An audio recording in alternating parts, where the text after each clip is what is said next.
Cette conférence va maintenant être enregistrée.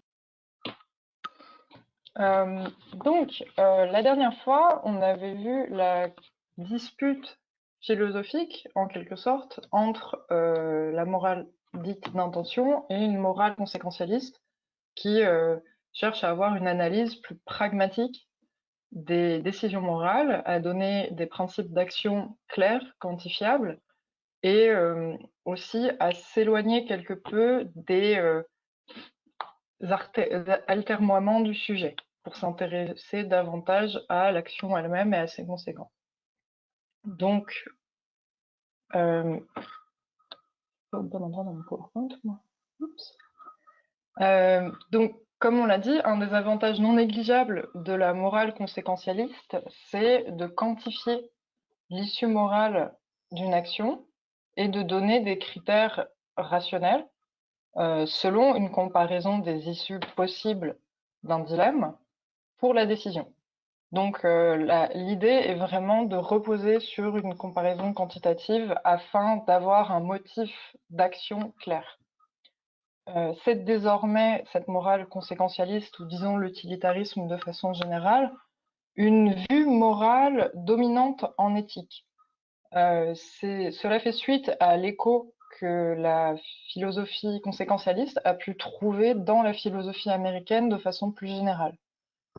Et comme je vous l'ai déjà dit, aux États-Unis, on fait beaucoup d'éthique, on fait beaucoup de philo, et dans les milieux universitaires, quand on en fait l'expérience, en réalité, on se rend compte assez vite qu'il y a une certaine évacuation de la perspective déontologiste. Il y a vraiment un côté, ça c'est ce que font les continentaux, c'est dépassé, ça ne nous intéresse pas. Nous, on réfléchit sur des dilemmes avec une approche conséquentielle. Par exemple, dans un ouvrage d'éthique animale très récent qui s'appelle How to Count Animals de Shelley Kagan, ça date de 2019, je vais l'écrire, je vais faire les choses bien.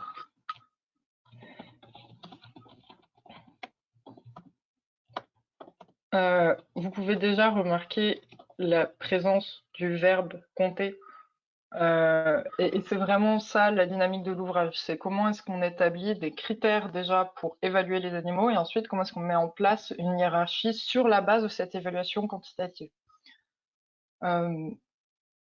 Avec donc dans l'ouvrage surtout le problème à la fois de l'établissement d'un critère d'attribution d'une certaine valeur. Donc c'est là qu'a lieu le problème éthique à proprement parler concernant les animaux, et ensuite de la hiérarchisation quantifiée des animaux les uns aux autres. Et l'auteur dit très bien que selon les découvertes qu'on fait concernant telle espèce animale, cette hiérarchie est vouée à changer.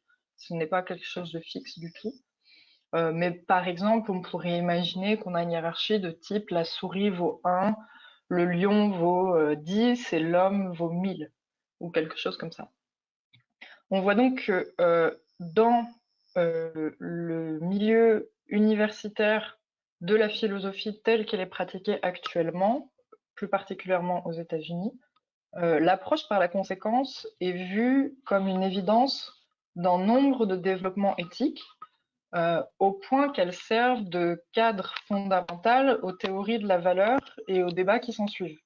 Donc quand il y a des discussions ou des débats dans un département de philosophie aux États-Unis, la question c'est vraiment souvent, et le critère, est-ce que c'est vraiment bien celui-là? Est-ce qu'on ne pourrait pas le déplacer un tout petit peu?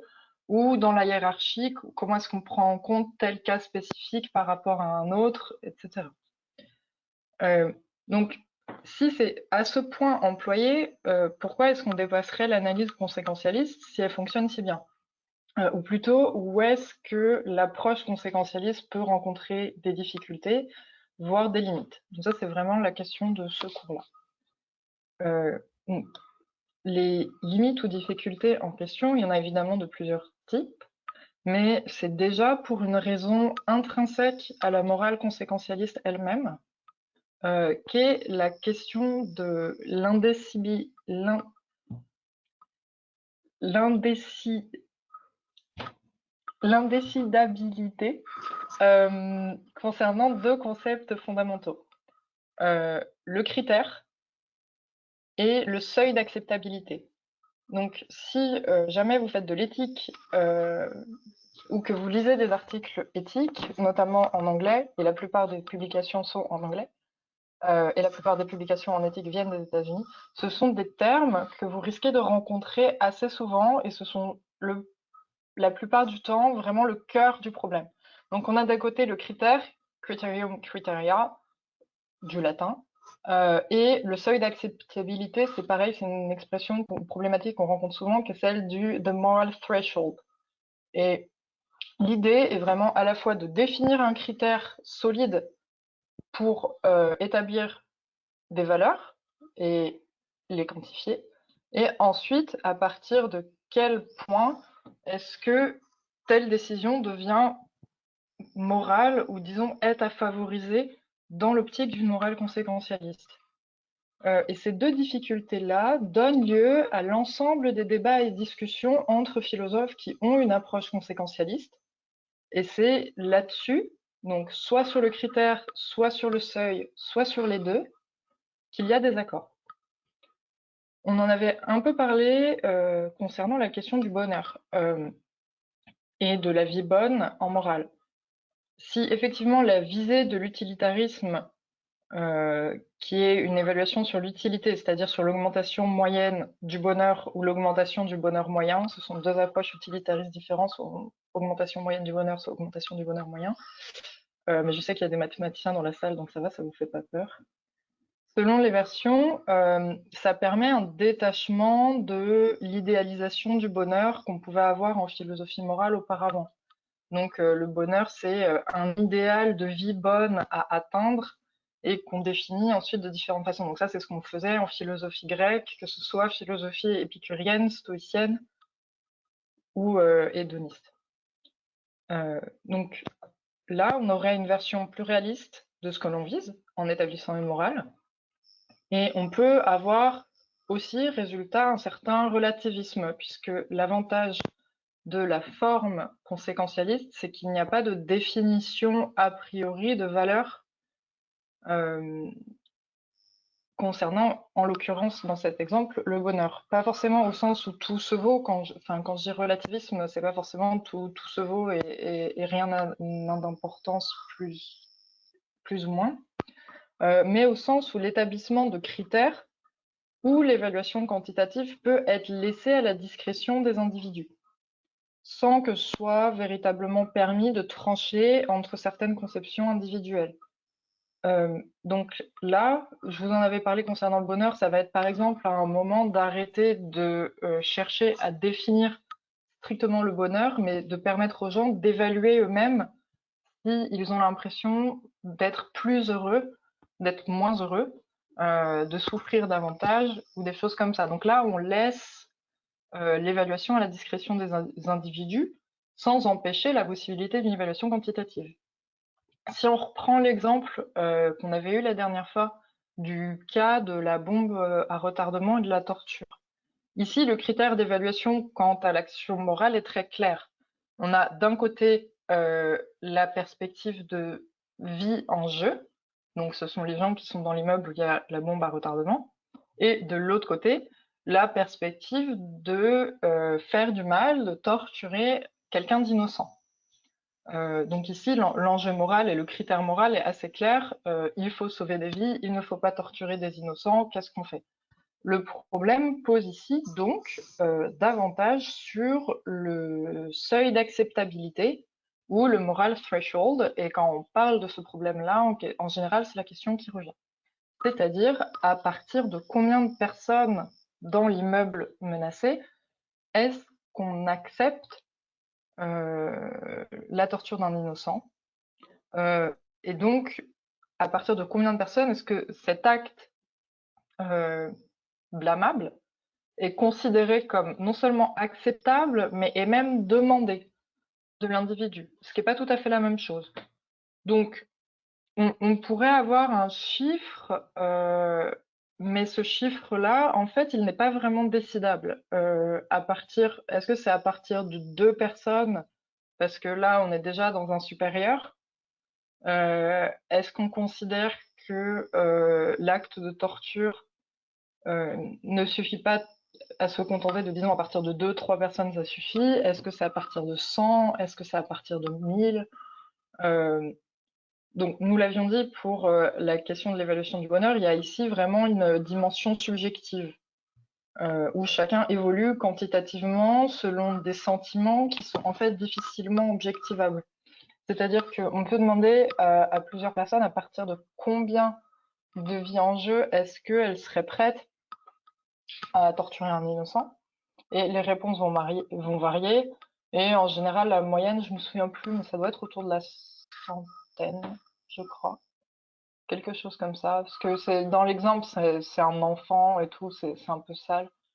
Euh, donc il y a des réticences.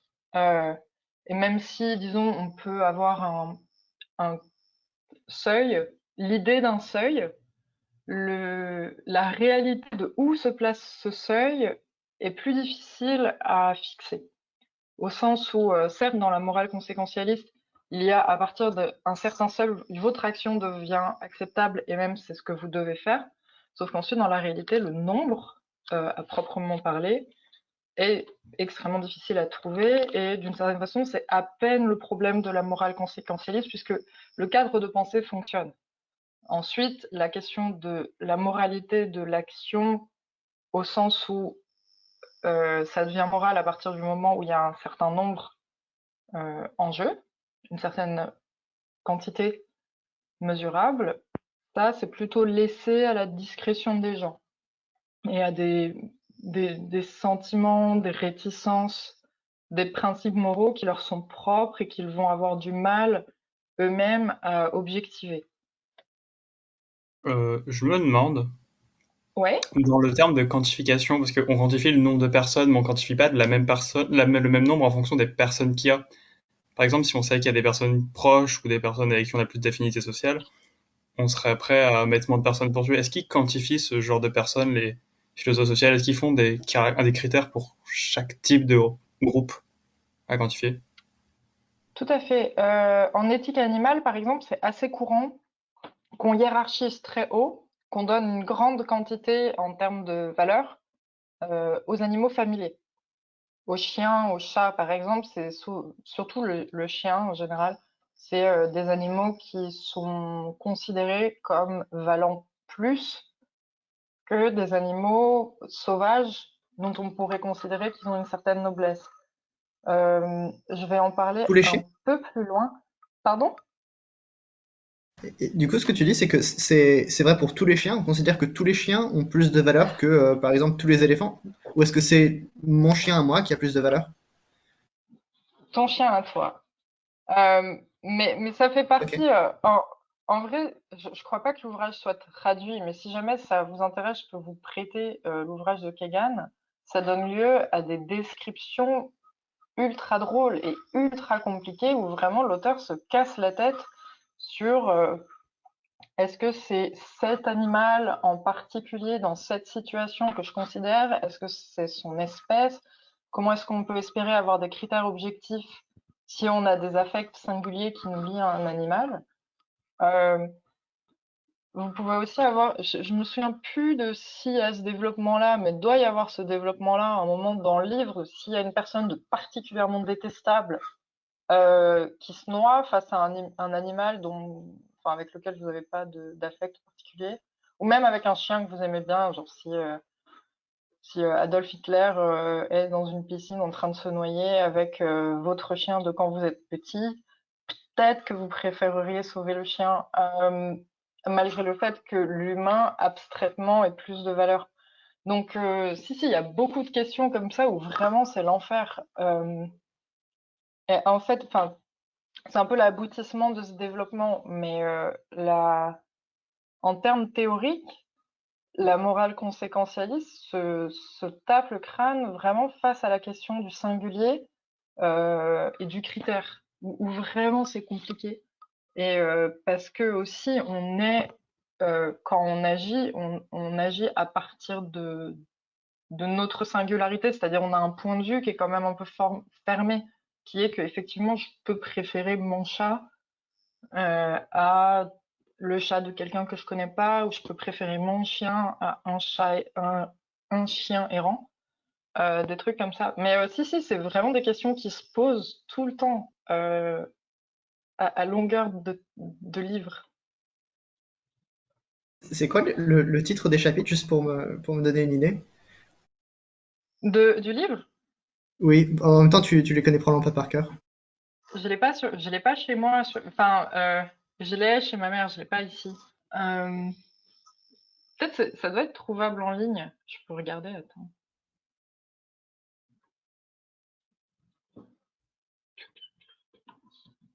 Ah, Shelley Keegan. Euh... Mais c'est assez drôle parce que je l'ai vu en conférence et en fait, je pense qu'il se rend compte que son truc, ça tient pas à 100%. Et enfin, je caricature un peu. En fait, c'est un ouvrage qui est à contextualiser. C'est écrit en réponse à Peter Singer. Peter Singer, c'est une des personnes qui a vraiment fondé le domaine d'étude de l'éthique animale. Et il l'a fait en proposant une théorie assez radicale. Donc déjà, c'est quelqu'un qui a écrit Animal Liberation, qui est vraiment la référence pour ceux qui font de l'éthique animale vénère. Et en fait, l'idée, c'est que les animaux ont une valeur, en tant qu'êtres vivants, au même titre que nous, ont une valeur intrinsèque, que cette valeur intrinsèque est tout à fait irréductible, inquantifiable. En fait, c'est une valeur absolue.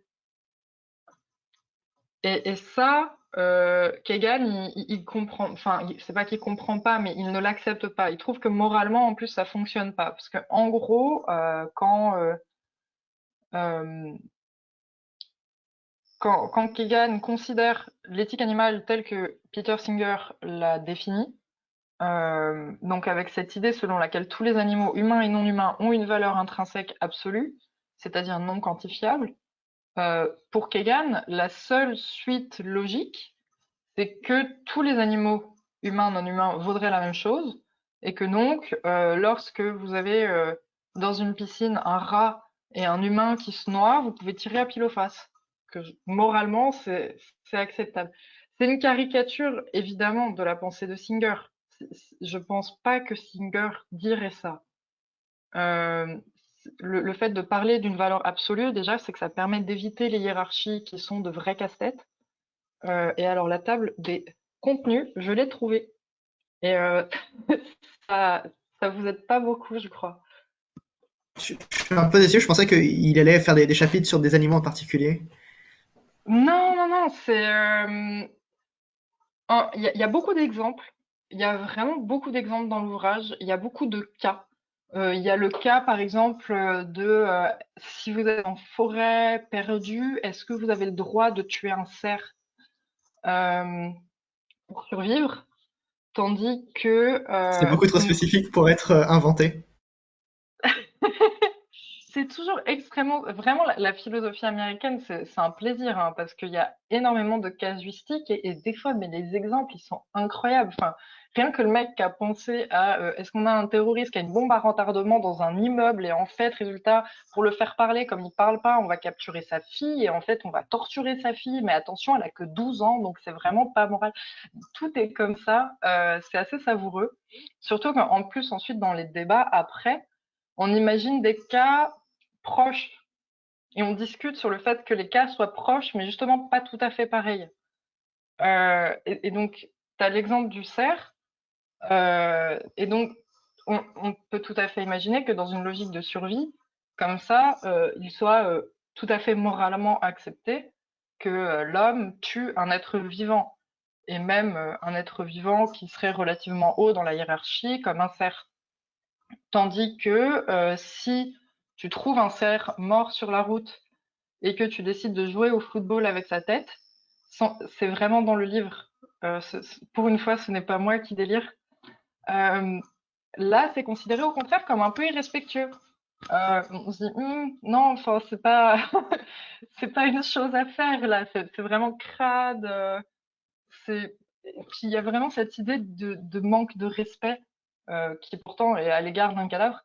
Donc ça aussi, c'est le genre de truc sur lesquels Kagan vraiment se creuse la tête dans tous les sens dans le livre. Mais c'est écrit en réponse à Peter Singer. Et résultat, il y a vraiment la volonté de de proposer de sortir de la valeur absolue, parce que pour Kagan, ça ne fonctionne pas. Sauf que quand tu sors de la valeur absolue, t'es obligé, résultat, d'avoir une valeur relative. Donc, faut hiérarchiser les êtres entre eux. Et ça, c'est justement ce que Peter Singer avait refusé de faire. Et donc, dans l'ouvrage de Kagan, How to Count Animal, bah justement, son problème, c'est exactement ça. C'est mais comment est-ce qu'on peut les compter? Déjà, sur quels critères? Et ensuite, comment on fait une hiérarchie? C'est Et, intéressant que... Oui. C'est intéressant que Singer fasse... Enfin, il recourt à un absolu comme ça, alors que bah, dans la nature, les animaux ne se gênent pas quoi, pour se manger les uns les autres. bien sûr. Alors, c'est dommage parce que j'avais fait le cours d'éthique animale au premier semestre et tu n'étais pas là. Mais en fait, il y a plein de visions qui rentrent en compte et qui sont pas toujours super décidables. Alors déjà, je pense que c'est parce que le domaine de l'éthique animale, c'est quand même globalement assez récent. Donc, pour l'instant, les théories tâtonnent, cherchent des pistes, sortent des propositions théoriques, ce qui est normal, ce qui est intéressant. Euh, alors, Peter Singer, c'est assez radical. Honnêtement, Animal Liberation, euh, j'avais des gens en cours qui avaient un t-shirt Animal Liberation avec au dos, en gros, les 10 commandements de l'éthique animale telle que la pense Peter Singer. En cours de Et quoi? en cours d'éthique animale aux États-Unis. Avec Peter Singer, du coup? Non, non, non, non, avec Dale Jameson et Alice Clary, qui sont pas D'accord. particulièrement des spécialistes, mais qui faisaient un cours très bien.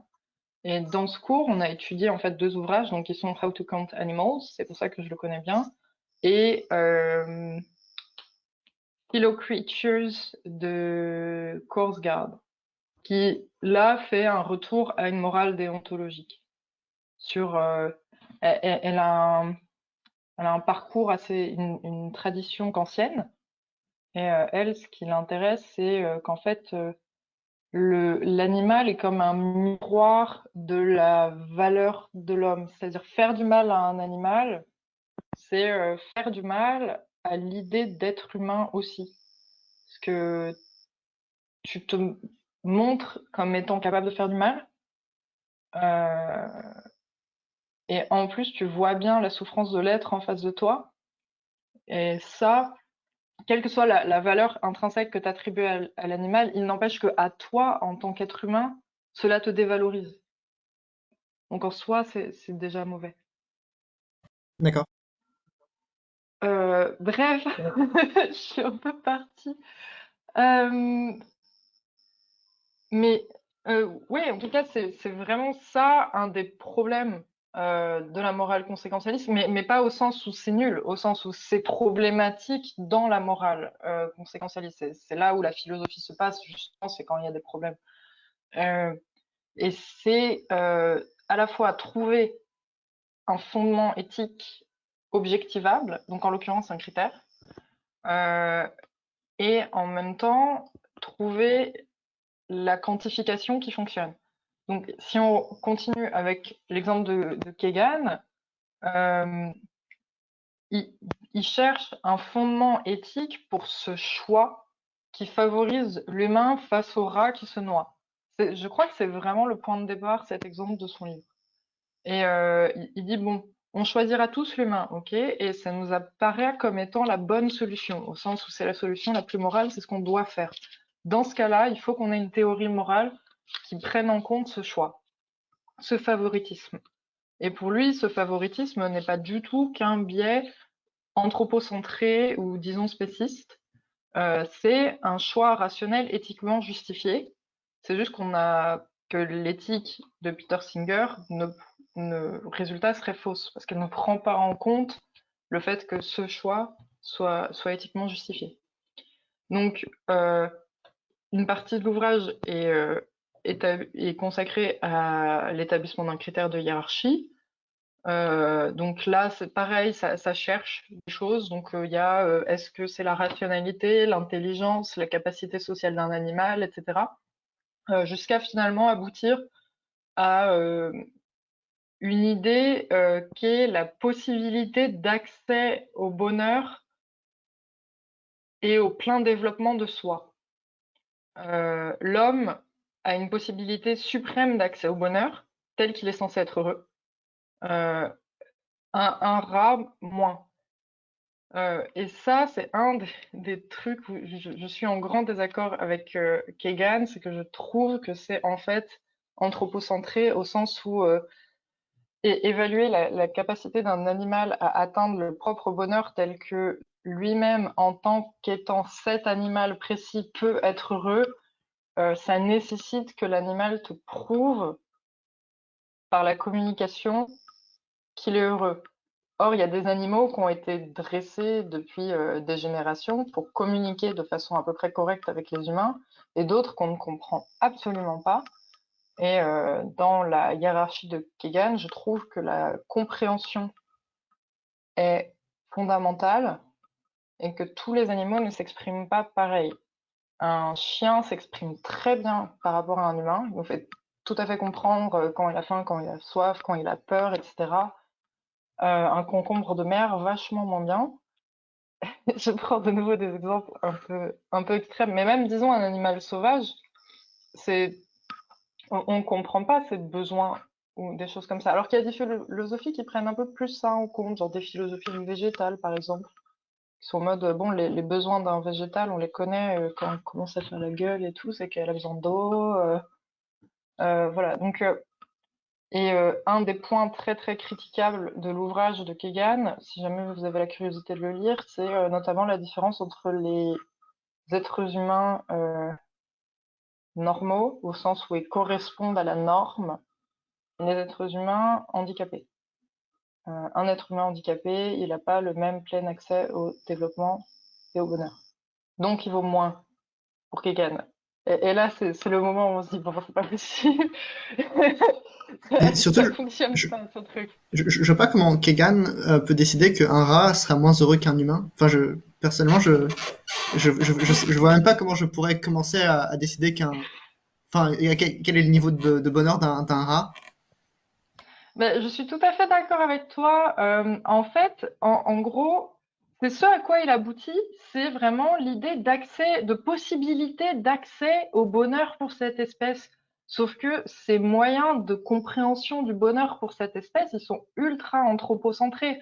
C'est en gros, j'exagère, mais est-ce que ton rat, il va au cinéma pour se faire des potes? Non.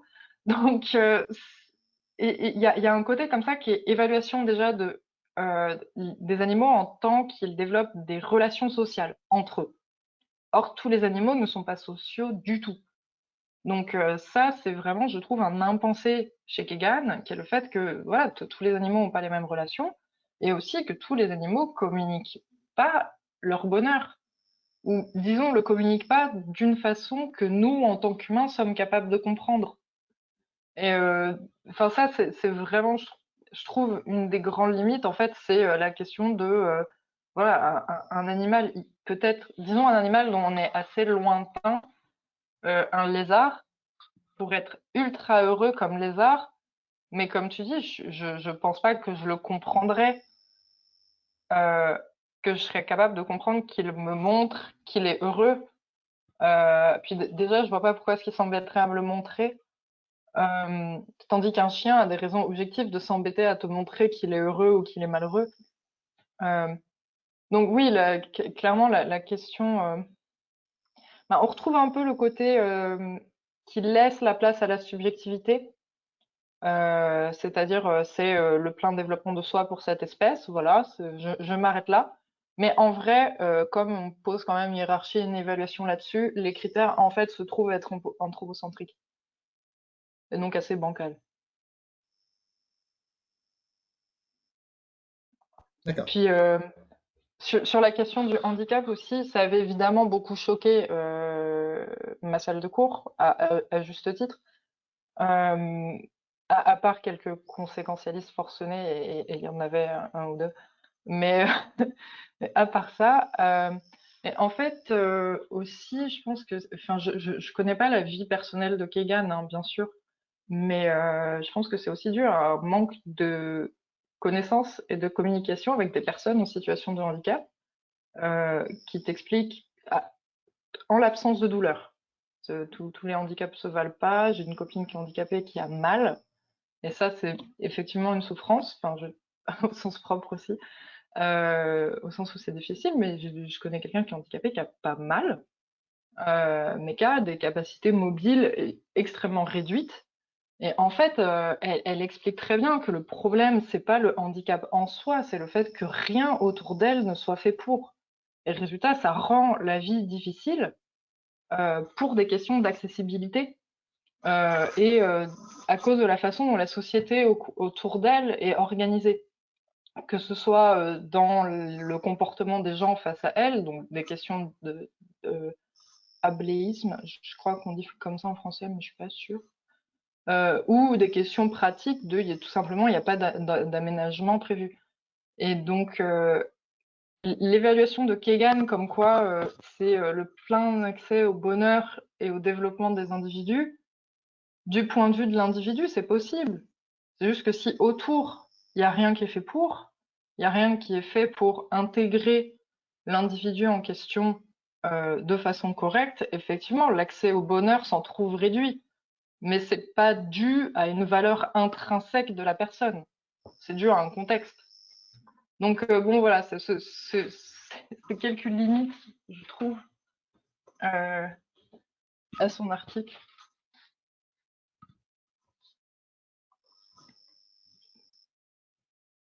Enfin, à son article, non, son livre.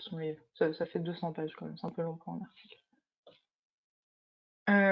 Donc voilà, donc ça c'est déjà le premier point limite à la morale conséquentialiste, qui est propre à la morale conséquentialiste elle-même, qui est la difficulté à statuer sur un critère et sur une hiérarchie.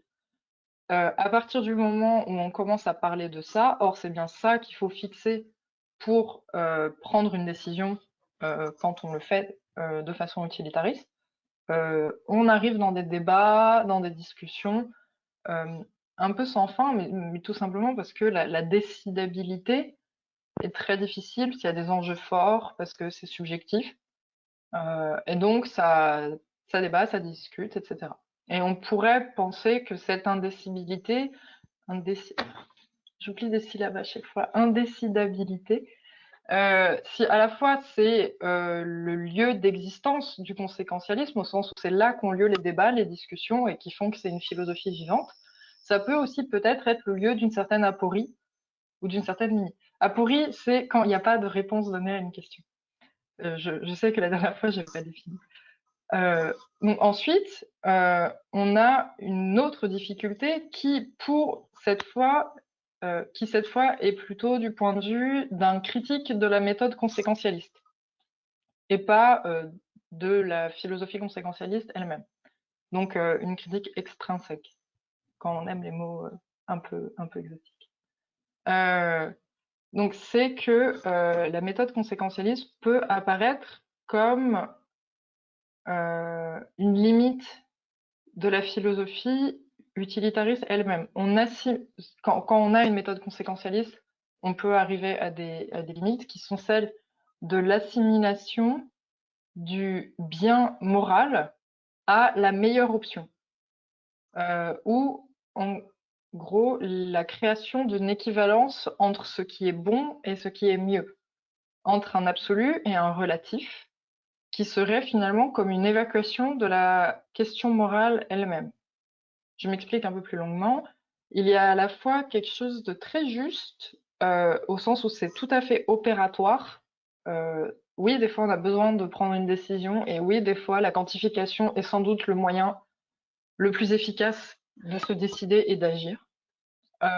Et en même temps tout à fait problématique dans cette quasi-équivalence entre la meilleure option, c'est-à-dire relativement, est la bonne option, absolument. D'un côté, il est vrai que si dans un scénario de vie ou de mort, un écart quantitatif énorme en termes de vie perdue ou de vie sauvée peut sembler nécessiter moralement une décision en fonction de la meilleure option, on ne peut pas non plus évacuer la dimension morale intrinsèque qui fait qu'on a quand même un dilemme entre deux options qui finalement ne sont pas tout à fait satisfaisantes. Aucune des deux options n'est 100% satisfaisante. Donc, ce n'est pas parce qu'une option est quantitativement meilleure qu'elle est bonne. Pour parler en mauvais français, elle est seulement moins pire. Et ça, c'est quelque chose qui n'est vraiment pas ou très peu abordé dans la morale conséquentialiste, qui est cette idée du choix entre deux mots nécessaires, ou tout simplement du fait que, en gros, quand on a une approche conséquentialiste, il y a, disons, une option où vous avez beaucoup plus de vies sauvées et une où vous n'en avez pas. Donc là, je vais m'appuyer dans ce développement sur le problème du tramway, qui était dans le texte de Philippe Afout, qui est un problème assez connu. Je vous avais envoyé la petite image ultra connue sur la question. Je crois qu'elle était pourvue de blagues, la mienne. Mais sans les blagues, l'image elle-même est super connue. Donc vous avez le petit bonhomme qui a un levier face à un tramway fou, un tramway qui roule à toute vitesse et qui est inarrêtable autrement que enfin, qui n'est pas arrêtable. Donc il faut le dévier. Et on a sur la voie vers laquelle le tramway est lancé, il y a 4 personnes qui sont en train de réparer les voies. On peut actionner le levier afin de dévier le tramway vers une autre voie, où cette fois, il n'y a qu'une personne qui est en train de travailler. Donc ça, c'est le cadre général du dilemme. Donc, une approche purement utilitariste nous appelle évidemment à préférer l'option selon laquelle il n'y a qu'une seule personne qui meurt écrasée par le tramway. Et dans un cadre d'analyse purement utilitariste, non seulement cette option-là est la meilleure, au sens où quantitativement c'est le mieux, mais c'est aussi la bonne solution au sens où non seulement il est acceptable de dévier le tramway, mais il est même nécessaire de le faire. Moralement, c'est ce qui est attendu de la personne qui a la main sur le levier. Si la personne ne déviait pas le tramway, elle serait en faute. Tandis que si elle le dévie, elle aura agi de la bonne façon, et non pas seulement de la meilleure façon. Et tout le texte de Philippe Afout cherche justement à dévoiler cette erreur d'analyse, ou disons cette impensée dans l'analyse conséquentialiste, qui est que les deux options sont terriblement mauvaises. D'un côté, on perd 4 vies, plutôt qu'une, mais de l'autre, on dévie le tramway, c'est-à-dire on prend la décision active de tuer l'autre personne. Et ça a aussi été l'ouvrage d'une littérature assez abondante. Je vérifie, mais je crois bien que c'est de Peter Singer également. Comment ça s'appelle? Killing and Letting Die. Non, Living High and Letting Die, je sais plus.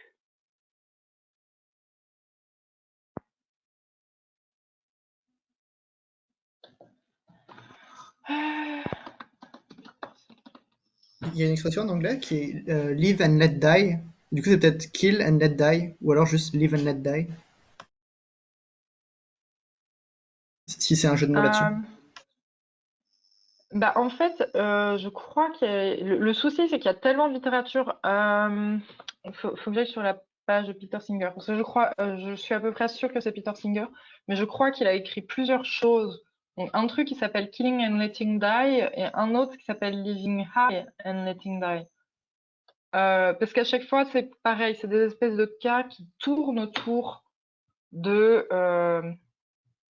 la question du tramway, de questions concrètes analysées selon une analyse utilitariste. Je me demande si lorsqu'on actionne l'interrupteur, c'est on tue une personne. Lorsqu'on n'actionne pas l'interrupteur, le but de l'action, c'est donc tuer 4 personnes. Bah, c'est toute la question de l'ouvrage. Parce que Bravo, tu as trouvé est-ce qu'on pourrait pas voir actionner l'interrupteur comme plutôt sauver 4 personnes et que si je reprends donc le texte qu'il y avait avec l'argument à double, non, le truc à double effet, conséquence, c'était une conséquence oblique, le fait de tuer une personne. tout à fait. Euh, en fait, ce qu'écrit Philippe Afout, c'est que donc c'est tout un argument, comme tu le dis très bien, sur le double effet, doctrine du double effet, qui est une doctrine ancienne développée par Saint-Augustin. Et donc la question, c'est comment est-ce qu'on fait quand une action a à la fois un effet objectivement positif et et un effet objectivement négatif. Donc ici, effet positif, sauver 4 personnes, effet négatif, né- négatif, en tuer une. Euh, et c'est quelque chose d'assez indécidable. Et on peut tout à fait choisir de dévier le tramway. Euh, Moralement, c'est pas répréhensible, c'est juste que la décision sera difficile à prendre. Et ce que montre Philippe Afout, c'est qu'il y a aussi une différence entre l'activité et la passivité de l'action. Et en fait, c'est la dimension morale de notre décision est aussi assez fluctuante selon à quel point est-ce qu'on se sent coupable de l'action qu'on fait. Donc, elle prend l'exemple dans le texte du Fatman, donc qui est une variante du dilemme du tramway, où au lieu d'arrêter le tramway et donc de tuer quelqu'un en appuyant sur un levier, cette fois on choisit de sauver 4 personnes et d'en tuer une d'une autre façon, qui est de pousser une personne très lourde du haut du pont pour arrêter le tramway. Du fait que cette personne a un poids important, on suppose que, enfin, on suppose dans le cas théorique, ça marche, hein. Si on pousse la personne et qu'on la fait tomber, le tramway s'arrête et on sauve les 4 personnes qui sont derrière. Sauf que là, bizarrement, les gens sont vachement moins enclins à le faire, de pousser quelqu'un pour carrément le balancer sur les voies et qu'il soit écrasé à la place des 4 autres. Pourtant, la situation est pas si lointaine. Euh, et je sais plus qui c'est, mais je sais qu'il y a un auteur aussi qui avait écrit une autre version du dilemme du tramway, mais qui était juste très légèrement différente, où au lieu de dévier, pareil, par un levier, le tramway vers une autre voie sur laquelle travaillait quelqu'un, on faisait dérailler carrément le tramway qui dévalait une colline et allait tuer quelqu'un qui était tranquillement en train de dormir dans son jardin. Et en fait, il y a ces différents niveaux d'implication des personnes en jeu, déjà de relation physique à la situation, parce que le truc avec le levier, c'est que c'est déjà légèrement, il y a une légère médiation, tandis que dans le cas du Fatman, il n'y en a plus. Il s'agit vraiment de pousser quelqu'un. Et là, l'implication active est bien plus marquée. Il y a aussi, dans les lectures de ces différents cas, il y a souvent l'idée qu'en fait, le fait de pousser quelqu'un, c'est déjà mauvais, c'est déjà contrevenir à la liberté de cette personne. Tandis que simplement toucher le levier, il n'y a pas eu ce mal premier qui est de la poussée, tout simplement. Au-delà du meurtre, la seule poussée. Euh, mais, mais bon, je trouve que c'est un peu chipoté parce que l'issue est la même. De sauver 4 personnes, en tuer une. Et en fait, ce que fait Philippe Afout en rappelant toute cette théorie du double effet, c'est que l'analyse conséquentialiste ne suffit pas. C'est-à-dire, on a beau avoir certes une différence quantitative très nette, l'action n'est pas aussi découpable entre d'un côté son intention et de l'autre les conséquences. C'est-à-dire que dans le double effet, il y a l'intention de tuer une personne. Euh, et certes celle d'en sauver 4, bien sûr.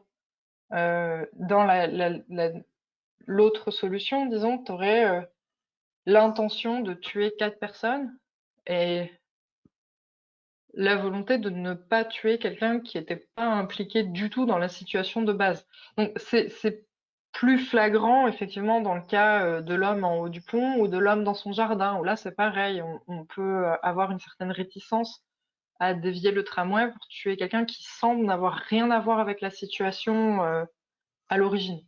La différence aussi, c'est évidemment dans l'activité du sujet qui agit. C'est-à-dire que si l'on... Et je crois bien que c'était sur ça que portait en grande partie l'ouvrage de Peter Singer, c'est sur la différence entre le fait de laisser mourir et le fait de tuer. Et que l'air de rien, c'est quand même pas tout à fait la même chose. En tout cas, dans la façon dont le sujet moral vit.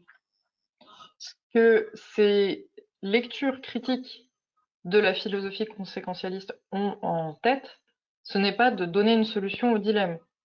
C'est juste de faire comprendre à ceux qui lisent que l'analyse conséquentialiste ne suffit pas à parler de la dimension morale de ces questions.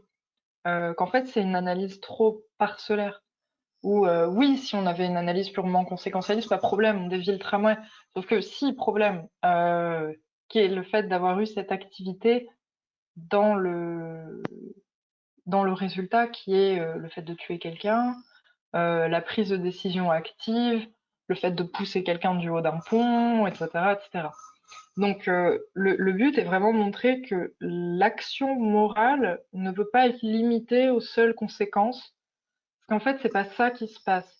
Et si on change quelque peu la situation, bien que les conséquences restent quantitativement les mêmes, la décision morale et le niveau d'acceptabilité qu'on est prêt à assumer change également. Donc, typiquement, le cas de la personne obèse en haut du pont, euh, c'est un cas qu'on accepte bien moins que le cas de simplement faire bouger le levier dans le dilemme du tramway dans sa forme originale.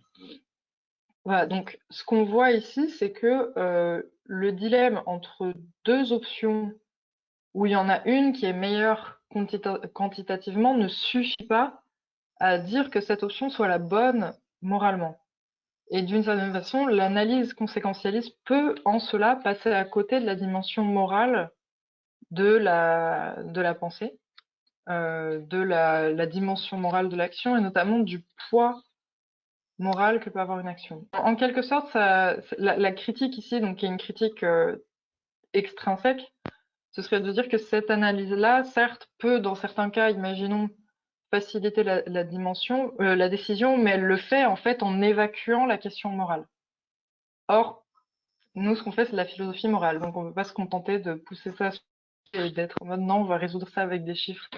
Parce que la vie morale, c'est pas ça, et que dans certains cas où on change quelques paramètres simplement de la situation, on voit bien que si le résultat chiffré reste le même, la décision n'a pas le même poids, n'est pas aussi évidente, on pourrait vouloir décider autre chose, tout ça. Si Je me ça vous demande, amuse, ouais. est-ce que c'est pas une question d'on mettrait plus de valeur dans la vie du gros qui passe que l'ouvrier sur le train, parce que le gros qui passe, on s'identifie plus à lui vu que c'est une personne qui n'a rien à voir avec le problème et qui se baladait là comme nous, ça aurait pu être, alors que le conducteur de cheminot, enfin alors que le mec qui règle les rails, c'est son travail et on s'identifie mal à lui par rapport au gros. Donc c'est pour ça qu'on aurait plus de mal à pousser le gros parce qu'on pourrait se dire ça pourrait être moi. Ouais, Ouais, le c'est mec une bonne,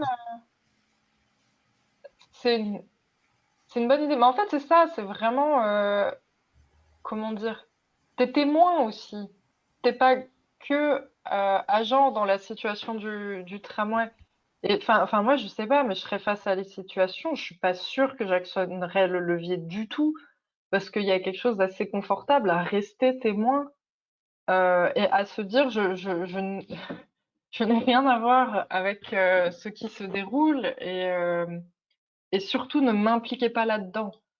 Mais quelqu'un de conséquentialiste disait ça, c'est mal. Enfin, tu avais la possibilité de sauver 4 vies, tu aurais dû le faire. Et c'est vrai aussi. Euh, donc, Il y a effectivement, je pense effectivement que dans cette situation-là, ou celle de l'homme qui dort dans son jardin, on s'identifie aussi en se disant,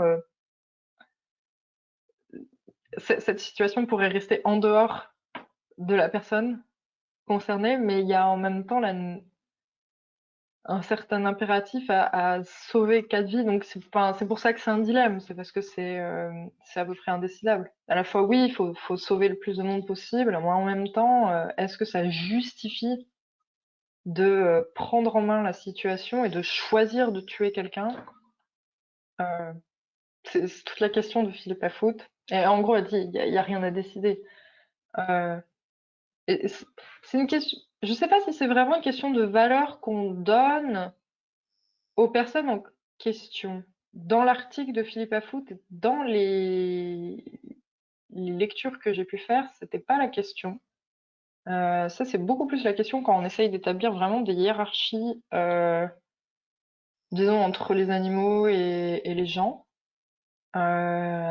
Là, le prérequis est vraiment que les gens valent la même chose. Il se trouve qu'il y en a un qui a une caractéristique physique qui fait qu'il serait capable d'arrêter le tramway. Euh, J'ai pas vu non plus, je crois pas, d'exemple où, par exemple, le sujet pourrait choisir de mourir lui et pas les 4 autres. Mais parce que je pense que le choix serait peut-être plus facile que de tuer quelqu'un. Ah bon? Ben, enfin, j'ai l'impression que moi personnellement, si j'ai le choix, je pense que je me choisirais moi. Oui, bah parce que t'es pas impliqué de base, non, je suis d'accord. Mais ensuite, c'est pareil, à partir de combien? Par exemple, imaginons que sur la voie, t'es 100 personnes. Ou imaginons que t'en aies 1000. Et imaginons que t'aies N personnes sur la voie, ou que t'aies une infinité de personnes sur la voie. Mais vraiment, ça part aussi loin, hein. Il y a des gens qui ont écrit là-dessus. Et Ben, là, il y c'est a, pareil, bah, oui. on retrouve la question du seuil.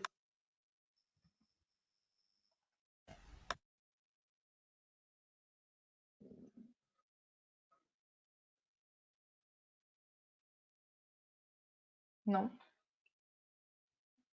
Si, je suis plutôt d'accord. D'accord. Mais en fait, on, on a l'impression, enfin, est-ce que, enfin, en gros, si on pousse quelqu'un pour arrêter le tramway, enfin, quelque part, il y a enfin, il y a l'action qu'on fait, mais est-ce que le plus important, c'est pas finalement que on a décidé que c'était, enfin, je trouve que c'est le fait de faire le choix qui est horrible. C'est le fait de dire, enfin, de décider, cette personne va mourir et ces quatre vont vivre. Euh, enfin, parce que fondamentalement, j'ai l'impression que c'est pas à moi de choisir qui vit et qui meurt. Enfin, c'est juste, j'ai pas le droit en fait. C'est tout à fait ce que décrit Philippe Lafoot. Et c'est pour ça qu'elle dit que la morale conséquentialiste est insuffisante. Parce que il y a une activité ici qui est celle de prendre en charge la décision, de activement dévier le tramway et y mêler une personne qui aurait pu rester tout à fait en dehors de la situation. Et en fait, effectivement, tu choisis en même temps de sauver 4 personnes et en même temps d'en tuer une.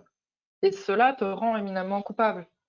Euh, et effectivement, c'est le poids du choix, le poids de la décision qui est qu'on peut pas réduire à la simple évaluation des conséquences. C'est-à-dire que dans le problème du tramway, euh, enfin, je pense que si je l'avais dit à New York, on se serait un peu moqué de moi en disant ah là là, c'est la française, elle est continentale, c'est normal. Mais j'en voudrais pas à quelqu'un de pas avoir actionné le levier. Je pense pas. D'accord. Euh, pour 4 personnes, tu vois, je sais pas, est-ce que je mettrais le seuil plus haut peut-être? Est-ce que j'en voudrais à quelqu'un qui aurait pas sauvé 100 personnes? Peut-être. Euh, Mais je J'en sais me rien, disais, tu vois. j'ai deux questions. La première, c'est du coup quand on prend quand on agit, si on a pris une décision et après on actionne le levier suite à cette décision. Mais est-ce que prendre la décision de ne pas agir et du coup de contracter ses muscles pour pas agir serait pas une autre action? on le verrait comme une action. Parce que pour le cas du gros, on peut se dire que bah sur le coup de l'action, bah, on n'y pense pas forcément à tuer quelqu'un avant pour essayer de sauver des personnes. Alors que pour la déviation à deux cheminots, c'est plutôt évident que vu qu'il y a des chiffres devant nous, c'est plus évident de voir qu'il faut dévier. Donc est-ce Mm. que quand ce serait une inaction, c'est plutôt l'action de pas agir? Ça peut se faire. Moi, je le vois clairement comme ne pas agir, c'est une action. Mais Oui, je crois que c'est déjà dans le texte de Philippe Afout, mais oui, tout à fait. Quand je dis j'en voudrais pas à quelqu'un de pas avoir agi, ce que je veux dire, c'est je comprendrais qu'il ait choisi de ne pas y mêler quelqu'un qui était extérieur à la situation de base. Dans le cas où, disons, il y aurait 2 à 5 personnes sur les voies, peut-être au-delà, peut-être que j'en voudrais à la personne de ne pas avoir poussé le levier. Mais ça, c'est une question de seuil. Donc, c'est relatif, c'est un peu indécidable. Quant au fait de ne pas actionner le levier, je suis tout à fait d'accord avec toi sur le fait que c'est une action. En philosophie de l'action, ce serait comme ça qu'on l'a défini. Ensuite, en termes d'expérience du sujet face à les situations, je sais même, je suis pas sûre que la personne considère le fait de ne pas agir comme une action. Euh, et certes, dans le cas de la personne obèse, il y a le franchissement de la barrière physique, qui est un geste très fort et qui met clairement le sujet dans la position d'acteur, tandis que ne rien faire, c'est effectivement. Est-ce que c'est décidé de tuer 4 personnes? Euh, du coup, il y aurait genre un degré d'action, parce que dans le tramway, ce serait juste agir un levier pour Oui. décaler. Et après, c'est quand même le tramway qui fait une grosse partie. Alors que dans pousser l'homme, c'est vraiment l'idée de pousser quelqu'un, d'y mettre vraiment beaucoup de force physique et d'être un acteur plus principal que dans le premier truc, quoi. Il y aurait un degré hmm. d'action qu'il faudrait du coup quantifier aussi. Oui, mais c'est pour ça qu'elle amène cet exemple euh, du, de l'homme obèse. C'est pour aussi mettre un peu en perspective le, l'abstraction dans l'expérience de quelqu'un qui, disons, imaginons un truc de cheminot actuel, quelqu'un qui est face à son écran et qui voit sur son écran un petit point, et ensuite il y a un embranchement, et il sait que sur telle branche, il y a 4 personnes, telle branche. Là, on est dans un degré d'abstraction en termes d'expérience qui pourrait rendre la décision très facile, tandis que quand on est au contraire dans une action extrêmement concrète, extrêmement physique, la décision, d'un coup, si les chiffres sont les mêmes, si la situation est similaire, devient extrêmement difficile à prendre. Quant au fait de ne pas agir, euh, pour des philosophes conséquentialistes, analytiques, etc., c'est effectivement une action. Et la personne aura décidé de ne pas pousser la personne en haut du pont, de ne pas dévier le tramway, de ne pas écraser soit le cheminot seul, soit la personne au fond de son jardin. Et c'est aussi quelque chose qui lui est imputable au même titre que si elle avait choisi de dévier le tramway. Donc oui, elle aurait choisi de laisser 4 personnes mourir. Ensuite, tu as toute une littérature sur est-ce que tuer et laisser mourir, c'est vraiment la même chose. Mais c'est des tas de cas, en fait, qui sont évidemment extrêmement flous, extrêmement complexes. Heureusement, a priori, on n'y sera jamais confronté dans notre vie. Euh, mais sur ces questions-là, il y a beaucoup de choses qui ont été écrites. C'est un problème très fertile, notamment sur effectivement comment est-ce qu'on fait quand on a 2 effets, un positif, un négatif, quelle que soit l'action que l'on fait. Euh, et donc c'est un bon exemple de où est-ce qu'on situe l'intention, où est-ce qu'on situe la valeur morale d'une action, qu'est-ce qu'on est prêt à accepter, qu'est-ce qu'on est prêt à faire, qu'est-ce qui nous est imputable, dans quelle mesure, etc., etc., etc. C'est pour ça qu'il y a autant de variantes sur le problème du tramway, parce que ça permet souvent de déceler des petits points. Donc, par exemple, la question physique, de l'engagement physique de quelqu'un. Il peut y avoir aussi des questions de seuil selon le nombre de personnes qu'on met sur la voie la question d'avoir l'impression d'impliquer quelqu'un d'extérieur et donc d'élargir la situation au-delà de ce qu'elle était déjà. Ensuite, il y a eu des tas de variantes un peu bizarres sur des questions de pari aussi, ou d'insertion d'incertitude dans le C'est dilemme. ça, parce que ça, du coup, on a l'impression quand même que, en fait, euh, enfin, quand on dit toutes choses égales, est-ce qu'il vaut mieux qu'il y ait 4 personnes qui meurent ou une personne qui meurt? On se dit que il vaut mieux que ce soit une personne qui meurt, et on est abstraitement, on est peut-être prêt à pousser le levier, mais en fait, si on est vraiment confronté à la situation, enfin, parce que du coup, en fait, dans la situation abstraite, c'est simple, parce que enfin, on sent bien que, bah, enfin, voilà, 4 c'est mieux. Mais dans la vraie vie, il y a plein de choses qu'on ne sait pas.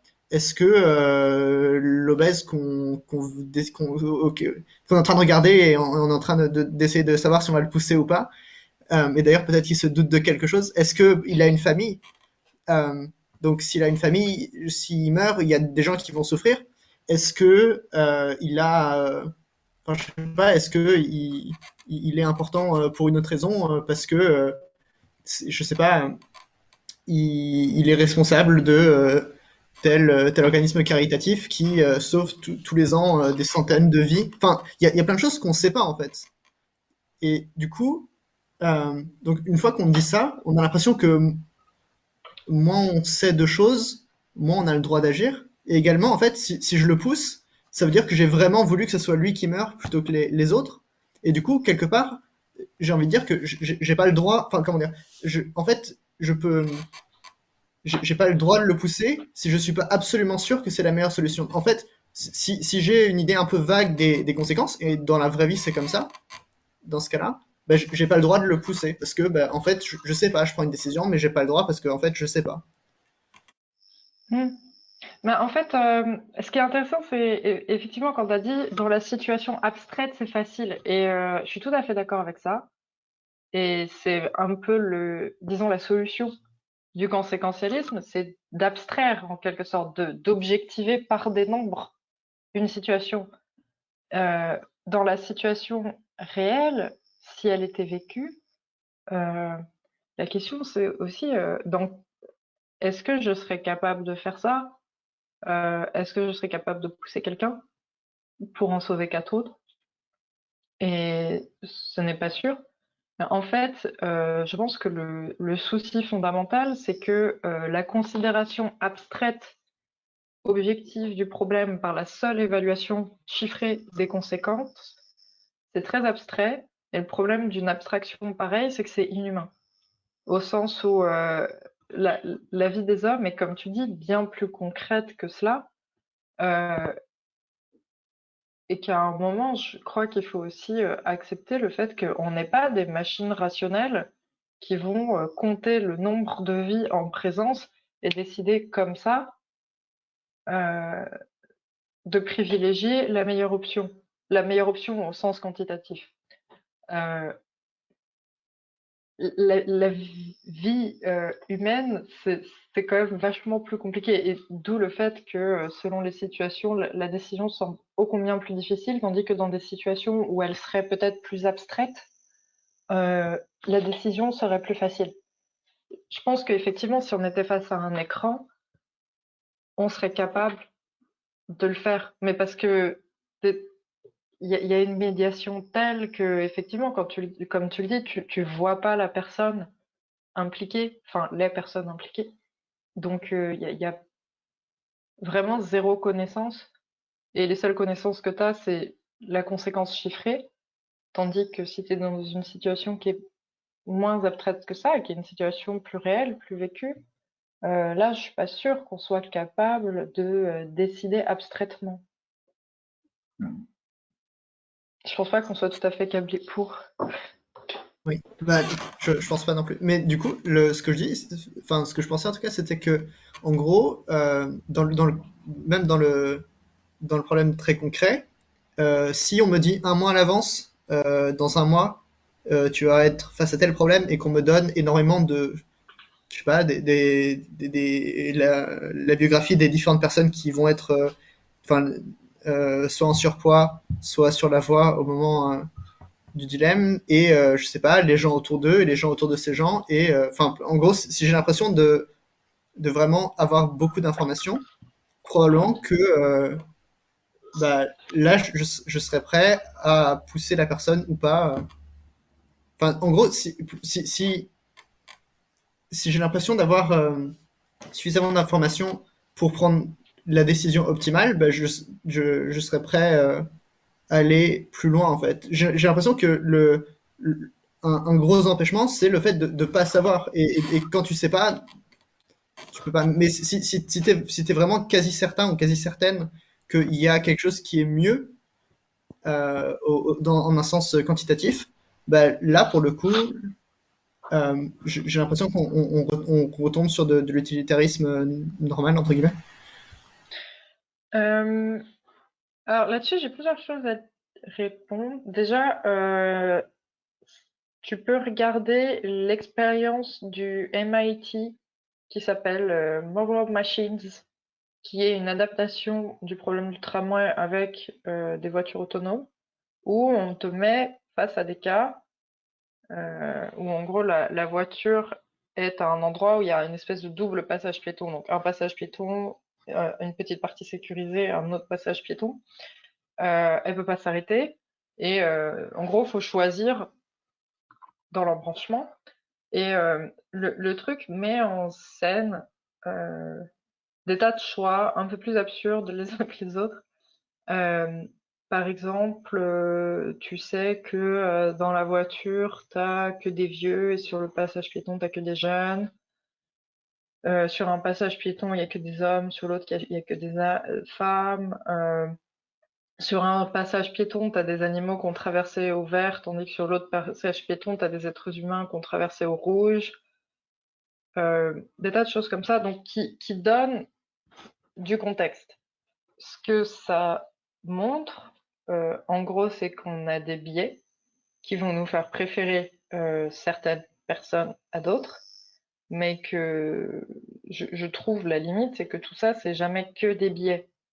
De nouveau, qui sommes-nous pour juger que telle personne vaut plus au point que je choisisse sa vie au détriment de la vie d'un autre? Euh, J'en sais rien. Et personnellement, je pense que plus j'ai d'informations, au contraire, plus j'aurai du mal à choisir. Euh, je vais être qui opine, mais enfin, clairement, moi, moins j'en sais, plus je me débrouille. Parce que tu peux te rattacher aux chiffres seuls.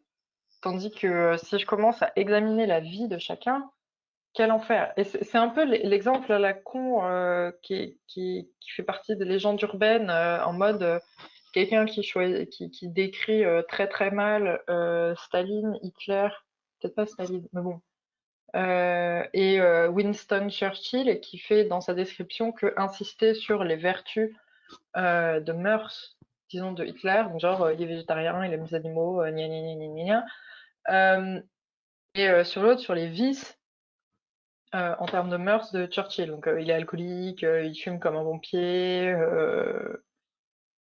quoi que ce soit. Et pour dire, oh là là, entre les deux, lequel vous choisiriez? Évidemment, tout le monde dit, moi je choisis la personne vertueuse, et surprise, c'est Adolf Hitler. Euh, donc, les éléments, tu vois, d'évaluation d'une personne, à partir du moment où tu le fais selon, disons, sa vie, ses proches, ses vices et ses vertus propres, c'est ultra biaisé. Enfin, voilà, personnellement, je pense pas que ça m'aiderait à choisir. Donc, au contraire, en savoir le moins possible m'aiderait sans doute davantage. Et aussi, par ailleurs, ça me fait penser, résultat, ce que tu dis sur la question d'avoir le plus d'informations possible, c'est sur la question de l'omniscience. Est-ce qu'un agent omniscient pourrait choisir?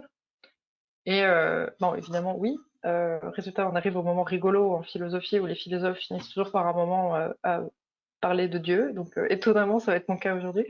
Qui est donc, si on l'athéise quelque peu, la réflexion sur un agent omniscient et omnipotent et doué de qualité infinie, gna gna gna gna gna. Donc, si on imagine un agent comme ça, omniscient, Est-ce qu'il pourrait prendre la bonne décision avec certitude? Oui, et c'est ce qui pousse certains philosophes comme Leibniz à dire que le monde dans lequel nous vivons est le meilleur des mondes possibles, malgré l'existence d'un mal. Qui est que tout simplement, si tu as un agent comme ça omniscient, oui, il prendra la la meilleure décision, pardon. Il prendra la meilleure décision, euh, quelle que soit la quantité de mal contenu en elle. Donc, c'est un peu à ça que ça me fait penser, sur le fait que peut-être qu'un agent omniscient, effectivement, résoudrait le problème d'une tramway d'une façon qui nous pourrait nous surprendre, mais qui en fait était la meilleure. Mais bon, on voit bien ensuite, nous, dans la façon dont on vit, que c'est pas parce que c'est la meilleure décision qu'elle est parfaite et qu'il n'y a pas un mal dedans. Et chez la mythe, c'est le cas déjà. Il y a un mal, mais c'est le meilleur possible. Bref, on est parti un peu loin. Je veux carrément parler de la Nice alors que je ne pensais pas du tout. Mais bon, toutes ces questions sur le dilemme du tramway, tout simplement pour dire que c'est pas parce qu'on a une issue quantitative évidente que la décision morale l'est. Et que donc la meilleure décision n'est pas forcément la plus pure moralement, n'est pas forcément bonne, il peut y avoir du mal dedans. Donc dans le cas de la double intention, il y a une intention bonne, une intention mauvaise dans les deux décisions, la meilleure quantitativement comme la moins bonne. Et tout cela peut amener déjà à dessiner certaines limites de la morale conséquentialiste, notamment dans le fait que l'analyse des conséquences ne suffit pas à avoir une compréhension complète de l'action morale et de ce qui s'y joue. Donc un premier point, résultat de retournement de la critique conséquentialiste, je passe à mon grand 2, ce serait déjà d'avoir une lecture un peu plus complète et un peu plus honnête que ce que je vous avais proposé la semaine dernière concernant la morale déontologique, afin qu'on ne la limite pas à une morale d'intention et que surtout on détache de la morale d'intention Kant. Donc, Kant, ce n'est pas une morale de l'intention. La dernière fois, je vous avais dit pourquoi est-ce qu'on a pu croire que la philosophie kantienne était une morale d'intention. Donc, parce que c'est une question de volonté, il faut vouloir le devoir pour agir. Enfin, comment dire? On veut toujours le devoir. Mais bon, déjà, le devoir est le résultat de la volonté, et ensuite, il faut se donner comme motif à son action le devoir pour qu'on puisse dire d'un agent qu'il agit moralement. Et à cause aussi de la discussion avec Benjamin Constant. Maintenant, on va voir en quoi cette lecture-là est quand même une lecture parcellaire, voire fausse, de la morale kantienne, qui ne se limite pas à avoir de bonnes intentions pour être morale et protéger la pureté de son vouloir à tout prix. Donc, certes, pour dire de quelqu'un qu'il agisse moralement, il faut effectivement que cette personne ait son devoir à l'esprit, agisse pour respecter son devoir, et donc que le devoir soit le motif, le but de son action. Il faut obéir au sentiment de la raison qui nous enjoint à respecter notre devoir. Il faut vouloir agir par devoir, mais cela serait aussi avoir une vision très abstraite de la vie morale des individus que de penser que les hommes font ça tout le temps et que l'action, pas forcément l'action, mais disons que la vie morale se limite à cela. Donc, si l'ouvrage Critique de la raison pure pratique, alias Critique de la raison pratique pour les intimes, alias Criprat pour les très intimes, s'attelle à la construction théorique de ce qu'est le devoir. Donc c'est toute cette explication que je vous avais faite la dernière fois sur le fait que l'on veut les choses du fait de notre faculté qu'est la raison, et que donc on veut des choses dont la définition est non contradictoire. Enfin, tout ce que je vous avais dit la dernière fois, c'est quelque chose de très théorique sur ce qu'est le devoir, comment il s'articule à la rationalité et à la volonté, et bref, c'est une étude des facultés rationnelles de l'homme en tant qu'elles en font aussi un être moral. Chez Kant, on est un être moral parce qu'on est un être rationnel. Or, ce n'est pas le seul ouvrage de Kant qui est consacré à la question morale de façon générale. La critique de la raison pratique, en quelque sorte, s'intéresse à la définition du devoir, c'est-à-dire à une moralité qui serait rationnellement comprise, tandis qu'il y a d'autres ouvrages comme Les fondements de la métaphysique des mœurs et La métaphysique des mœurs qui contient la doctrine de la vertu et la doctrine du droit. La bibliographie kantienne est assez importante, qui s'intéresse aux mœurs, comme le nom l'indique, aux vertus, c'est-à-dire aux devoirs et à la moralité quand elles sont vécues concrètement. Donc là, on rentre vraiment dans la dimension pratique du devoir. Pratique, c'est au sens où il y a l'expérience humaine derrière. Je le dis très mal, mais la raison pure, c'est vraiment la faculté d'entendement et de juger considérée d'une façon très abstraite. La critique de la raison pure, c'est qu'est-ce qu'on peut intellectuellement penser.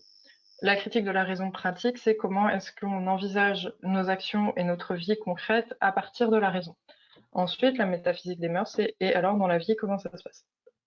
Et il est important d'avoir à l'esprit cette distinction entre la vie rationnelle des individus, où le devoir peut être aussi abstrait que ce que nous avions dit, impérieux et absolu. Et c'est souvent cette image-là qu'on a pu retenir de Kant.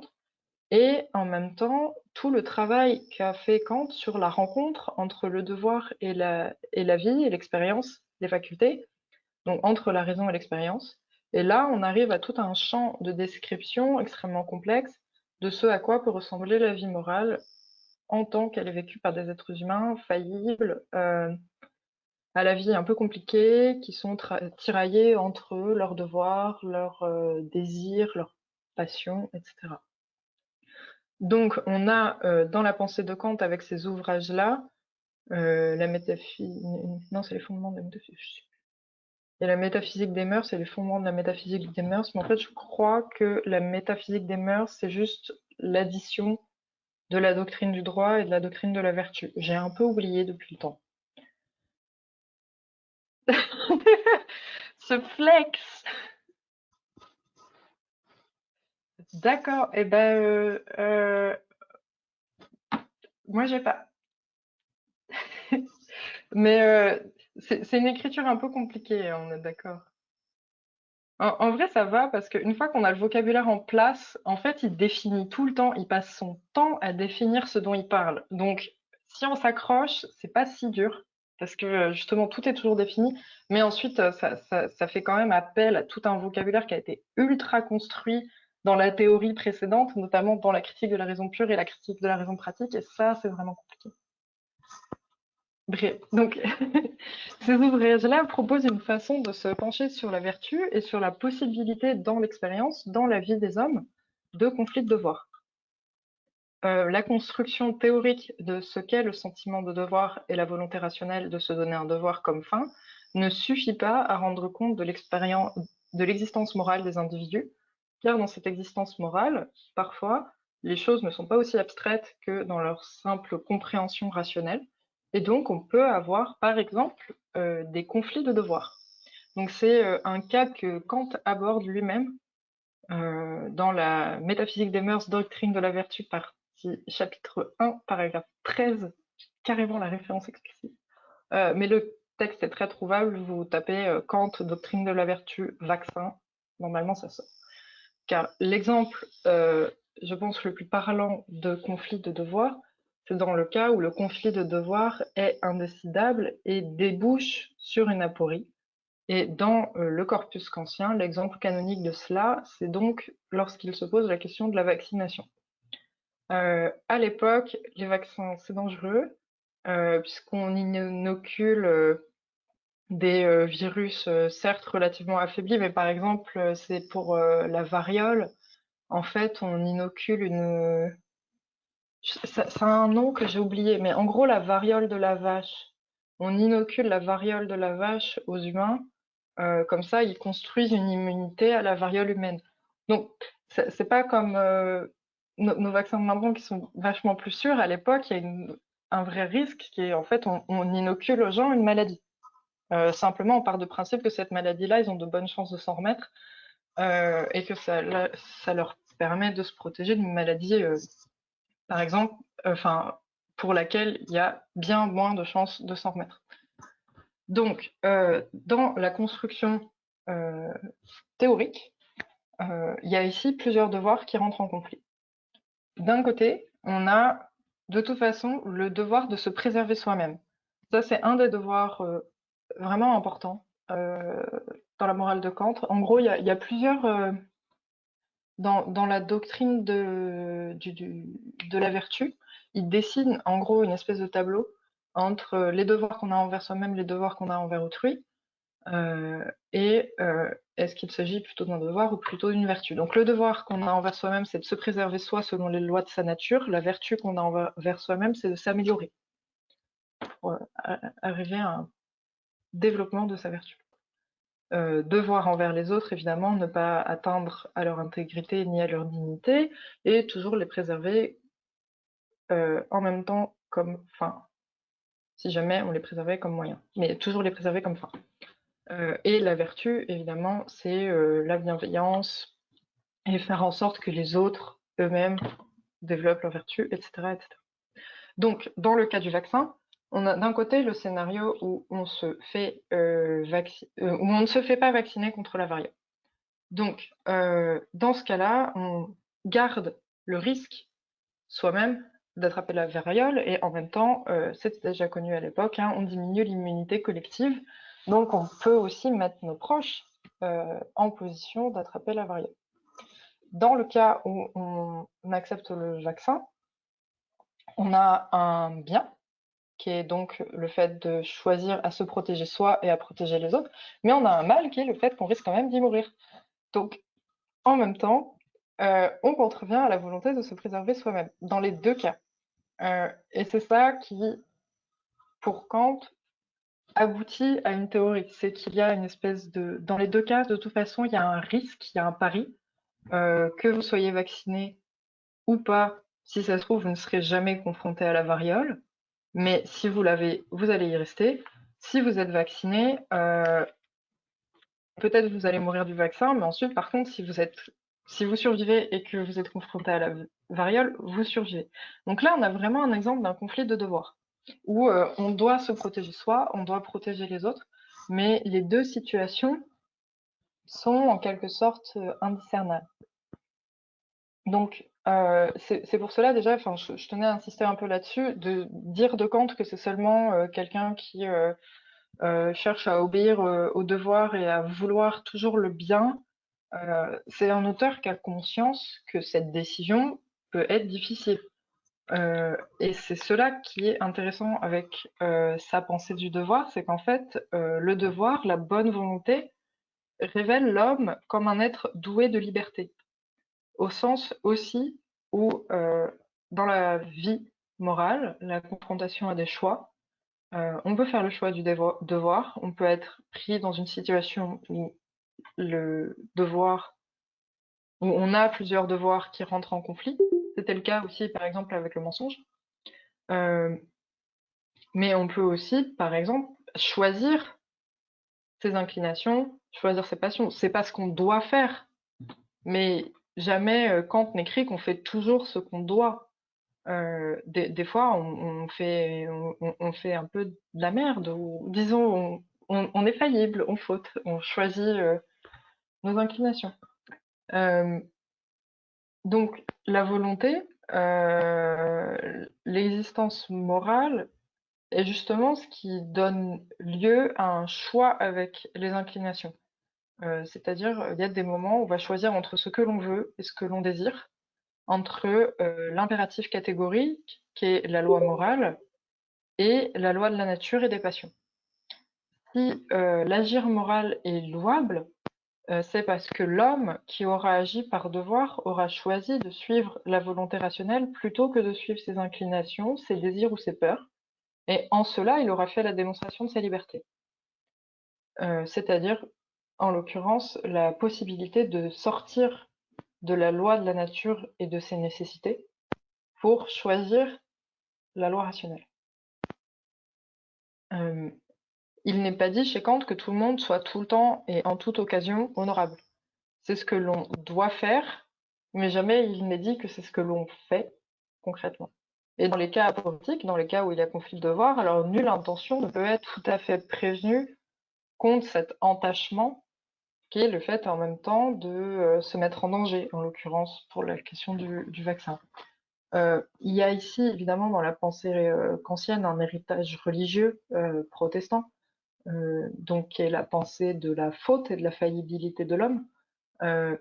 Mais il y a aussi, de façon plus générale, une vision assez réaliste, assez sans concession de ce que peut être la vie morale, dans laquelle il n'y a pas toujours de solution claire du point de vue du devoir, ou disons il y a des devoirs qui rentrent en conflit, car l'expérience humaine est si complexe que nos devoirs donc, peuvent se contredire ou que nous pouvons des fois être tétanisés par nos peurs ou nos passions au point de faillir à notre devoir.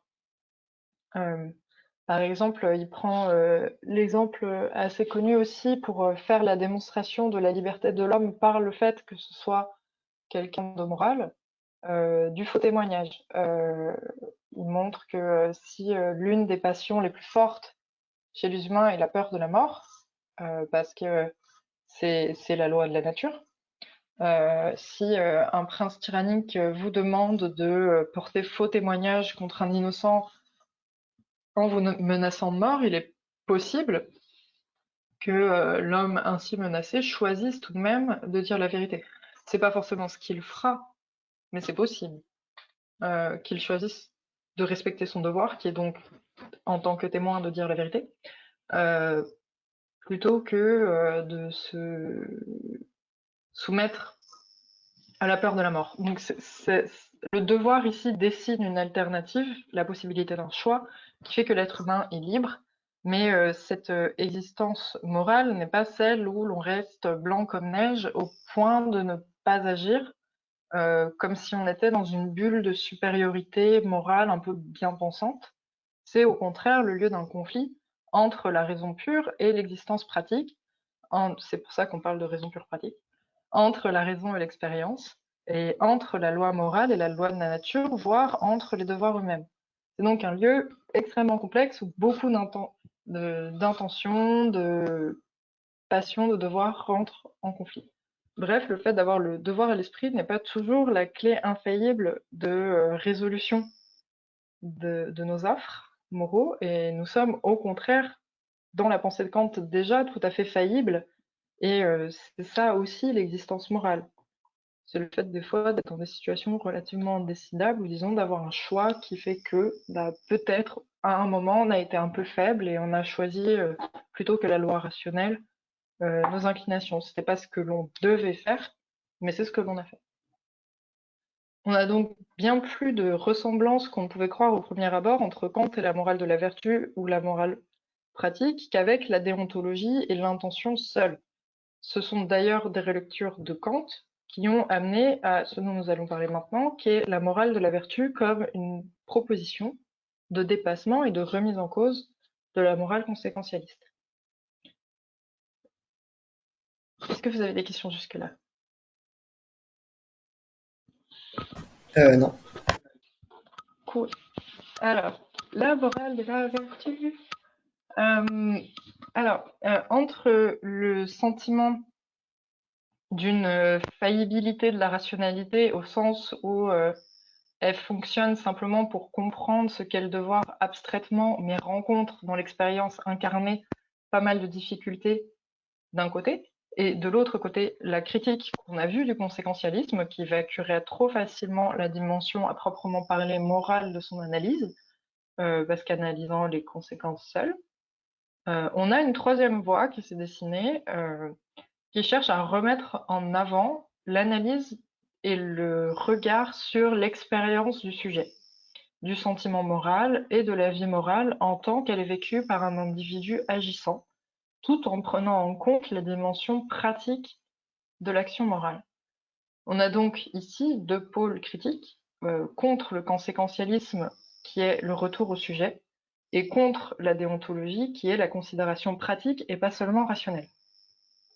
Cette proposition a été notamment et en grande partie portée par Elisabeth Anscombe, qui est souvent quelqu'un qu'on lit avant, après Philippa Foot, parce que c'est quelqu'un qui a écrit un ouvrage majeur en philosophie de l'action qui s'appelle Intention. Je crois que c'est l'intention en français, mais je suis pas sûre. Donc, il a un ouvrage vraiment qui très très théorique sur ce qu'est une intention par rapport à un motif ou à une cause concernant l'action. Donc, c'est pas forcément de ça dont j'ai envie de parler, mais qui a aussi vraiment développé ce qu'on appelle maintenant la morale de la vertu, dans un article qui s'appelle La philosophie morale moderne, en tout cas comme ça que ça a été traduit, que je vous ai trouvé, hop là, traduit en plus. Donc même pas besoin de le lire en anglais pour ça. Et donc qui, elle, propose de remettre au goût du jour une éthique de la vertu qui avait pu être un peu laissée de côté. Donc c'est une considération morale dans laquelle on prend en considération le fait que le sujet agit en conscience, mais aussi en tant qu'il est pris dans une pratique particulière déterminée par ses circonstances. Donc, on ne se limite pas à une morale déontologique au sens où elle serait théorique, tout à fait abstraite, parce que tout simplement dans l'existence pratique, et on l'a vu chez Kant lui-même, les choses sont plus complexes que cela, et la simple considération théorique peut ne pas suffire, ou alors sinon on se retire du monde et on arrête d'être dans l'action morale et dans les perpétuels conflits que traversent les hommes. Donc il s'agit ici de s'intéresser non plus aux conséquences, mais vraiment à la personne qui agit en tant que, de toute façon, cet individu a une existence pratique et pas seulement une existence rationnelle, et que, de ce fait, il a construit à travers ses actes une certaine caractérisation. C'est-à-dire que ce que l'on évalue, en fait, c'est la façon dont une personne manifeste son caractère propre à travers ses actes, et c'est cela qu'on va appeler la vertu. C'est-à-dire, la vertu, c'est intrinsèque, évidemment, mais c'est aussi en même temps exprimé par les actes. Donc il s'agit vraiment de resituer les actions dans un contexte qui est à la fois plus vaste, qui est celui de la situation pratique telle qu'elle se présente, mais qui est aussi un contexte très singulier, qui est le fait que la personne fait la démonstration de sa vertu dans la façon tout à fait particulière dont elle agit. C'est-à-dire qu'au lieu d'avoir quelque chose de soit très conséquentialiste, où on va simplement évaluer les conséquences et ainsi complètement effacer le sujet et l'existence morale du sujet, là, on a un regard qui évalue le sujet selon son action et ainsi essaie de dire si ce sujet est vertueux. Non seulement agit de façon bonne, mais même est vertueux. Et cela, c'est quelque chose dont on fait preuve. Ce n'est pas seulement un principe que l'on a à l'arrière de sa pensée comme une intention pure dominante. Par exemple, on va pouvoir dire d'une action qu'elle a fait la preuve que cette personne était bienveillante, que cette personne est juste, que cette personne est sage, des choses comme ça. Donc, cette considération philosophique fait en fait un certain retour à des éthiques parfois très anciennes, par exemple l'éthique à Nicomaque d'Aristote, qui est un long catalogue de vertus par rapport notamment pour trouver le bon curseur entre une vertu et des vices qui y sont adjacents. Donc si on prend l'exemple du courage, il y a la juste dose, qui est le fait d'être courageux, le trop, qui est le fait d'être téméraire, d'être inconscient, et le pas assez, qui est le fait d'être lâche. La vertu se trouve dans le fait d'avoir trouvé ce bon degré qui est le courage, mais c'est aussi, en fait, pour quelqu'un comme Hans Comte, quelque chose qui crée le caractère d'une personne. C'est-à-dire que, en fait, à la fois on évalue le sujet, mais pas d'une façon abstraite, on l'évalue vraiment tel qu'il s'est présenté à nous du fait de son existence pratique. Et c'est ça, en fait, les sujets ont construit un caractère, et c'est ce caractère-là que l'on peut évaluer. Donc il ne s'agit pas de donner une valeur à une personne, mais vraiment de prendre en considération les actions de cette personne et de voir comment, à travers ces actions, on peut dire de cette personne qu'elle est vertueuse, à quel point elle ne l'est pas, etc. Donc ici, on fait retourner l'analyse de nouveau vers le sujet, mais on le fait en tant que ce sujet s'exprime dans ses actions et non pas en tant qu'il aurait dans son essence une certaine vertu. Ce n'est pas, disons, quelque chose d'inné ou quelque chose d'attaché au fait que cette personne existe, c'est quelque chose qui est construit du fait de l'existence de cette personne dans une situation éthique donnée, et aussi au fil de sa vie éthique. Donc, on cherche ici dans l'intention, mais aussi le projet de vie du sujet, une certaine évaluation éthique qui s'appuie sur un projet de vie qui serait comme une quête universelle du bonheur, afin d'éviter de nouveau le relativisme sur les vertus. C'est-à-dire que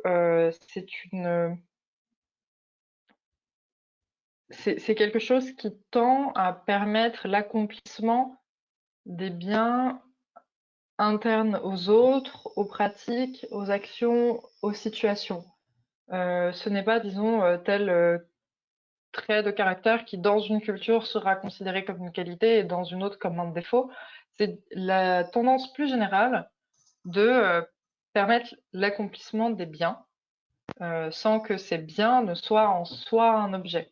C'est-à-dire, typiquement, être bienveillant, c'est permettre à autrui de se développer lui-même en vertu en mettant telle aide à sa disposition, par exemple. Donc ici, on voit qu'on permet l'accomplissement d'un bien interne à l'autre personne. Et ces développements-là ont ensuite donné lieu à un intérêt renouvelé pour toutes ces questions de pratique individuelle du bien, de la vertu, qui avaient pu être laissées un peu de côté dans la philosophie moderne pour revenir à un idéal plutôt classique que moderne, qui est vraiment celui de l'accomplissement de soi, de l'aide à l'accomplissement des autres. Et en philosophie très contemporaine, maintenant, c'est aussi quelque chose qui est assez dynamique sur la question dont on parlera plus longuement à mon prochain cours, mais qui est celui du soin, de l'attention, de l'empathie, de la bienveillance, qui sont à la fois des vertus propres aux individus qui les pratiquent, qui sont pratiquées de façon tangible, concrète.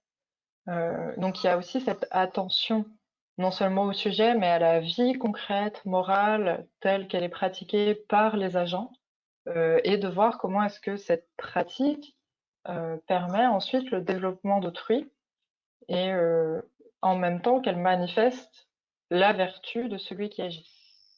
Donc on voit ici que c'est pas tout à fait l'intention, puisque la forme est un peu plus vaste que cela, et aussi surtout parce que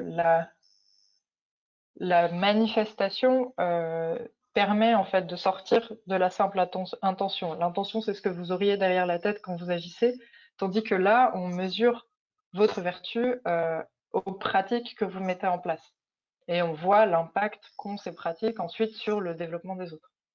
Donc c'est une pensée comme ça qui prend aussi plus en compte la notion de réseau d'agents, de réseau d'action dont j'avais parlé plus au début, qui a aussi une dimension plus sociale, dans le sens où on peut mener des analyses assez poussées sur comment est-ce que, enfin, comment est-ce que les agents moraux vont exprimer différemment des vertus propres. Donc ça va être des questions de socialisation, par exemple genrée. Et donc ça permet de faire un retour sur le sujet, mais sans non plus avoir une analyse qui serait sur la personnalité, mais qui est en même temps sur les actes. C'est dans cette espèce d'espace un peu particulier qui est entre le sujet et sa pratique, où en quelque sorte on voit le sujet manifester une qualité qui lui est propre, du fait qu'il met en place une pratique euh, qui, qui manifeste cette qualité et qui est celle qu'on va être capable d'évaluer et qui est ce à quoi on va prêter attention. J'ai fini. Est-ce que vous avez des questions?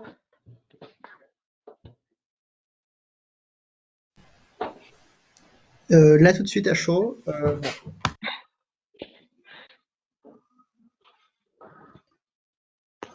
Non, même pas. Waouh. ouais, bah, enfin, t'as un avantage parce que, enfin, comme je disais avant, aujourd'hui, j'ai déjà eu 5 heures de Zoom, c'est pour ça, je manque un peu d'énergie. Mais voilà. Ouais. Bon, je vais vous laisser alors, je pense, parce que c'est vrai que c'est vraiment épuisant. Je vais arrêter l'enregistrement déjà.